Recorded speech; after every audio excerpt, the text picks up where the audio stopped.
right, we're here in Columbia Neighborhood, which is one of Bellingham's oldest neighborhoods. There's 4,000 residents that call this little neighborhood home, and 1,600 of the structures here are single-family housing, which is roughly about 5% of the total housing here in Bellingham. Houses here are attractive and well-maintained while keeping their Victorian charm.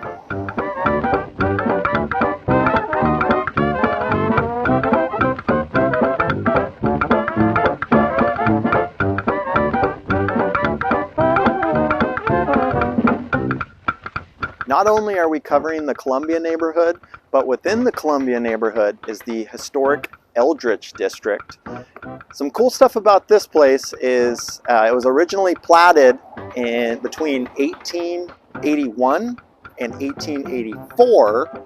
That was under the Oregon Land Bill. And after that, these homes started construction 1885 to 1910.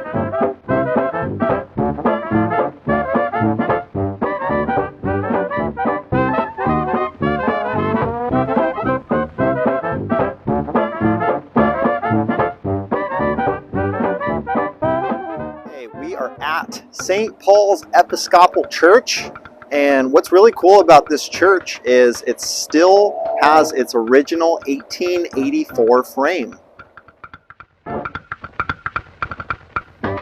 The Columbia neighborhood remained one of Bellingham's most desirable neighborhoods well into the 1920s.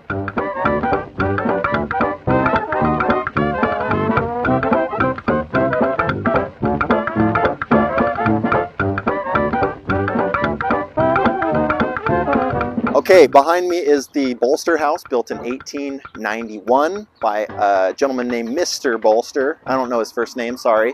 Anyways, he owned a local brickyard, and he built this home to showcase the practicality of brick as a building material.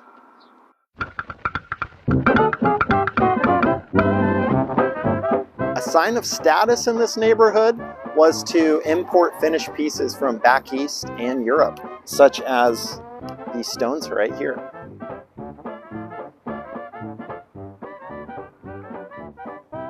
The architecture in this area is neoclassical revival, which means grand scale and simplicity in geometric figures.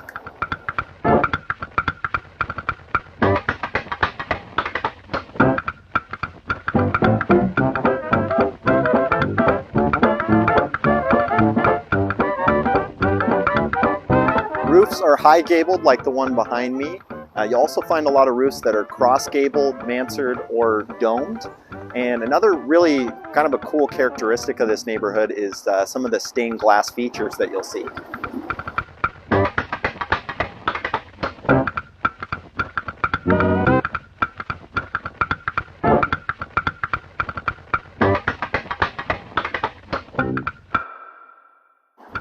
Here we are at the George Bacon House, built in 1906, and not only is it historically recognized, but it's also nationally recognized as well.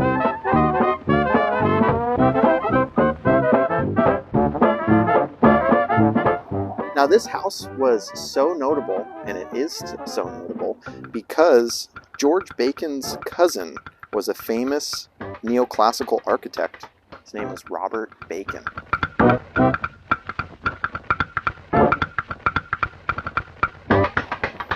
Not only are there just a ton of really cool historical homes in this neighborhood, but there's also some pretty cool trees as well. One of which is the mature copper beech tree behind me here at the Pettibone House, said to have been grown from slip and brought from England. Behind me now is the Mason home, built in 1891 by Joseph R. Mason. Joseph was the director of the Bellingham National Bank. And something else that's kind of cool about this property is another historic tree right here. It's a elm tree that was taken from the Washington elm in Cambridge, Massachusetts.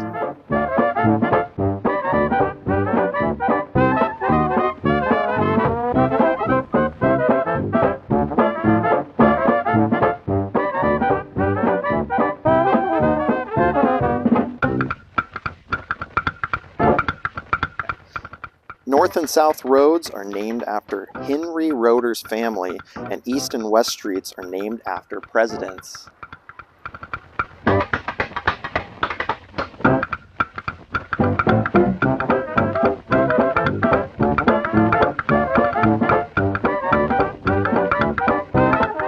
This historical district is well known for having a bluff that overlooks the San Juan Islands, Bellingham Bay, and Squalicum Creek.